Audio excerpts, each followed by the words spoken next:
दोस्तों, मैं पिछले कुछ महीने से अपने YouTube चैनल के थ्रू, वीडियोस के थ्रू, शॉर्ट्स के थ्रू आप लोगों को ये बताने की कोशिश कर रहा हूँ कि ऐसी क्या कंडीशंस होती हैं जिसमें आपका आईसीयू एडमिशन हो सकता है, या फिर आईसीयू एडमिशन के दौरान क्या कॉम्प्लिकेशंस होते हैं, या फिर आईसीयू में क्या क्या ऐसी चीजें होती हैं जो वार्ड में नहीं होती, और कैसे सपोर्ट दिया जाता है ऑर्गन सिस्टम को। इन सब चीजों के बारे में मैं थोड़ा थोड़ा करके आप लोगों को जानकारी देने की कोशिश कर रहा हूँ। बहुत सारे मिथ्स होते हैं, भ्रांतियां होती हैं, उनको भी दूर करने की कोशिश कर रहा हूँ, खासतौर से आईसीयू के बारे में। तो आज से हम लोग इसको थोड़ा सा सिस्टमैटिक वाइज डिस्कशन करेंगे, और जितने भी बॉडी में सिस्टम्स होते हैं, ऑर्गन सिस्टम्स होते हैं, जैसे कि central nervous system, cardiovascular system, respiratory system, urogenital system, hepatobiliary system, इस सिस्टम्स के हम हेड में अब एक सीरीज के थ्रू आपसे, वीडियो के थ्रू आपसे नॉलेज शेयर करेंगे।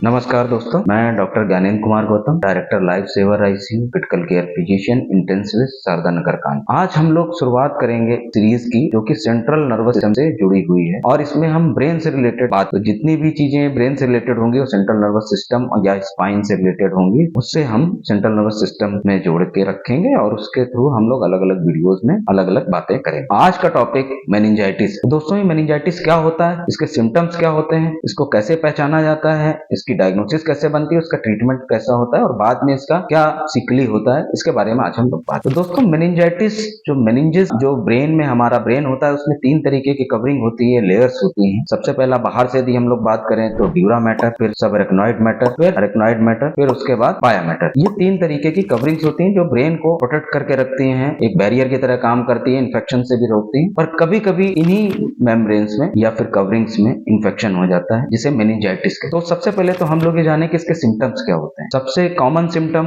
मैंने सबको बताया कि बुखार है, तेज बुखार, झाड़ा लग के आना, या फिर बुखार दवाइयों के बाद भी ना उतरना, ये एक बड़ा सिम्टम हो सकता है। दूसरी चीज सर में दर्द, तीसरा उल्टी आना, चौथा नेक में रिजिडिटी, पांचवी चीज होश में कमी। यदि होश में कमी आ रही, इट मींस मेनिंजाइटिस बहुत ज्यादा प्रॉब्लमेटिक है, और बहुत प्रॉब्लम आगे आने वाले समय में क्रिएट हो सकती है। तो इस उल्टियां आना, बार बार कभी कभी ऐसा देखा गया कि केवल उल्टियां ही आ रही है मरीज को, और बाकी कोई समस्या नहीं है, तब भी मेनिंजाइटिस हो। तो दोस्तों, ऐसे केसेस में हम लोगों को समझना चाहिए, या हो सकता है कि हमारे मरीज को मेनिंजाइटिस भी हो, बुखार के साथ ये सब चीजें आ रही हैं। फिर अब हम क्या करना चाहिए? सबसे पहले तो मैंने बताया कि नजदीकी डॉक्टर या हॉस्पिटल से जाके आप तुरंत मुलाकात करें, उनको अपना चेकअप करवाएं, और जो भी प्रिस्क्रिप्शन वो देते हैं उनको फॉलो करो। अब वहां पे जब हॉस्पिटल में जाते हैं तो हमारे साथ क्या डायग्नोस्टिक प्रोसीजर्स हो सकते हैं? सबसे पहले तो आपके कुछ ब्लड टेस्ट किए जाते हैं, जिसमें देखा जाता है कि कोई इन्फेक्शन का साइन तो नहीं है, या और कोई ऐसी चीज है जिसकी वजह से दिक्कतें तो नहीं आ रही, कहीं और इन्फेक्शन तो नहीं है। दूसरी चीज सीटी स्कैन हेड का हो सकता है, कुछ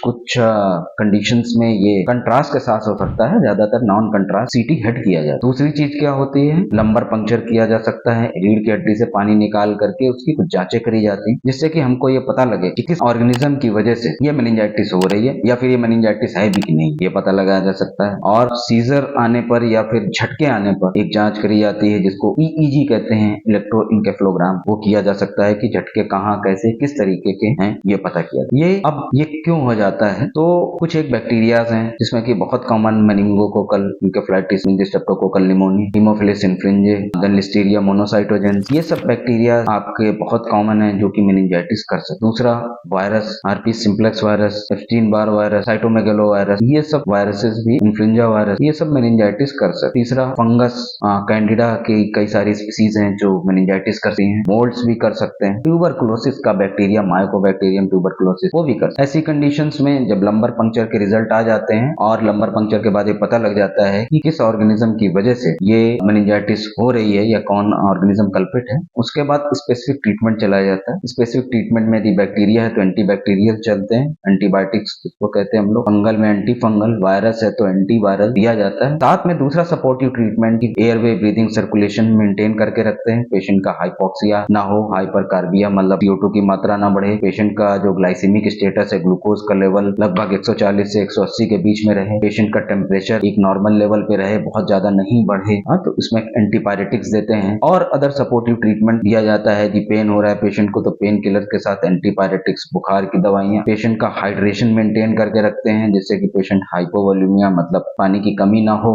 पेशेंट को इलेक्ट्रोलाइट की कमी ना हो, और पेशेंट को न्यूट्रिशन की भी साथ में कमी ना हो, जिसकी वजह से पेशेंट स्ट्रेस में ना रहे। है। तो दोस्तों ये सारी चीजें हम लोगों ने आज समझी कि मेनिंजाइटिस में ऐसा ये होता है, कैसे क्या होता है, किस तरीके से इलाज होता है, क्या इन्वेस्टिगेशन। पर यदि मेनिंजाइटिस में आप लेट प्रेजेंटेशन होता है पेशेंट का, बाद में आता है हफ्ते भर में और पेशेंट देखा कि होश कम हो गया या फिर उसकी आंखों में कोई दिक्कतें आने लगी या कम दिख रहा है या डबल विजन होने लगा, तो इसका मतलब ये है कि आपका ब्रेन भी इफेक्ट करने लगा। मेनिंजस के साथ जो कवरिंग है उसके साथ साथ ब्रेन में भी कुछ प्रॉब्लम हो रही है। उस समय वो बड़ा क्रूशियल होता है, बड़ा ही क्रिटिकल होता है, मरीज को ऑर्गन सपोर्ट की भी जरूरत पड़ सकती है। तो दोस्तों मेरा ये मानना है कि यहाँ तक आप बात ना पहुंचने दें। जैसे ही ये कंडीशंस के सिम्टम्स आ रहे हैं उसी समय मरीज को अपने डॉक्टर के साथ सलाह करनी चाहिए, तो प्रिस्क्रिप्शन लेना चाहिए और टारगेटेड ट्रीटमेंट लेना चाहिए। तो दोस्तों अपना ख्याल रखें, स्वस्थ रहें, सही समय पे सही इलाज लें। नमस्कार।